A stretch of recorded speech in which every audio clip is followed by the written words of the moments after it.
When you've been married for 7 years, you start to believe you've seen every version of your partner. The happy one, the angry one, the tired one, the loving one. But nothing prepares you for the version that looks at you like you're invisible. That's how Emily had started to treat me. It wasn't sudden. It was a slow, creeping distance that started after she got promoted at work. The late-night messages from her project manager, the excuses about networking events, and the constant glow of her phone screen during dinner. I wanted to believe it was all innocent. I really did. But every time she smiled at her phone, I felt that sting in my gut, the kind that whispers, "You're being replaced." The night it all happened, she was getting ready for another work party. She looked stunning. That tight red dress she hadn't worn in years. Her hair perfectly curled, perfume lingering in the hallway. When I told her she looked beautiful, she just gave me a half smile and said, "Don't wait up." Those 3 words hit harder than any argument we'd ever had. "Who's going to be there?" I asked, trying to keep my tone calm. She rolled her eyes. "Oh my God, Mark, it's just my team. Don't start." Then she grabbed her purse and before I could say anything else, the door clicked shut behind her. Hours passed. Midnight turned into 2 a.m. and still no sign of her. I called, I texted, but everything went unanswered. Her location was turned off. I sat in the living room staring at the clock, the TV still on from hours earlier. My mind started painting pictures I didn't want to see. Her laughing, dancing, maybe even in someone else's arms. By 4 a.m., I stopped waiting. Something inside me broke. Not from anger, but from the final realization that I was done being the fool. I walked to the front door, turned the lock, and went to bed without another thought. At 6:30 a.m., the sound of knocking woke me up. It wasn't gentle. It was desperate. "Mark, open the door." Emily's voice.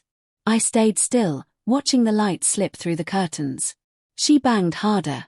"Mark, please." I got up, walked to the door, and looked through the peephole. Her makeup was smeared, her hair messy, and she looked like she'd been crying. "Please, I can explain," she begged. But I didn't open it. Not this time. I just whispered through the door. "You made your choice, Emily." I made mine. Then I walked away as she cried, begging me not to do this. For the next 2 days, she stayed with a friend. She texted constantly, but I didn't respond. I needed time to think, to figure out if there was even a reason to listen to her side. My family told me to leave her. My friend said she wasn't worth a second chance. But love doesn't die that easily. It lingers like smoke in a burned-out house. It chokes you even after the fire's gone. So on the 3rd night, when my phone rang at 2 a.m., I answered without thinking. Her voice was shaky, terrified. "Mark, I'm in the hospital." Those words shot me out of bed. "What happened?" I asked, panic setting in. Through sobs, she told me she'd been in a minor car accident on her way home after leaving her friend's place. "I just wanted to see you," she said. I needed to talk. I didn't know if I should be angry or scared, but my body moved before my mind could argue.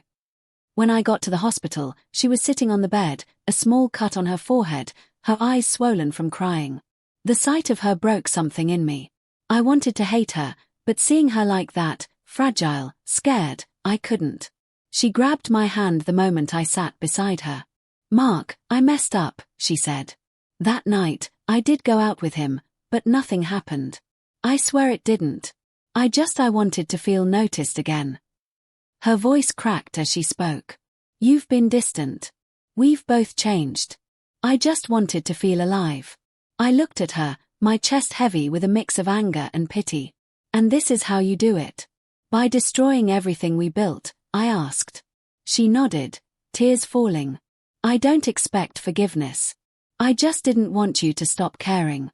For a long time, I sat there in silence, trying to understand how 2 people who once promised forever could end up strangers on opposite sides of a hospital bed. Then softly I said, "Emily, I'll always care, but caring doesn't mean staying." She looked at me confused. "What are you saying?" I stood up. "I'm saying goodbye for both of us because love can't live where trust has died." I turned and walked out before she could say another word. A month later, I finalized the divorce. She sent me one last message. I hope you find peace, Mark. I never deserved you. And maybe she was right, because sometimes peace doesn't come from revenge or closure. It comes from walking away, locking the door, and never opening it again, no matter how many times it knocks. But every once in a while, late at night, I still remember that 2 a.m. call. The one that broke me.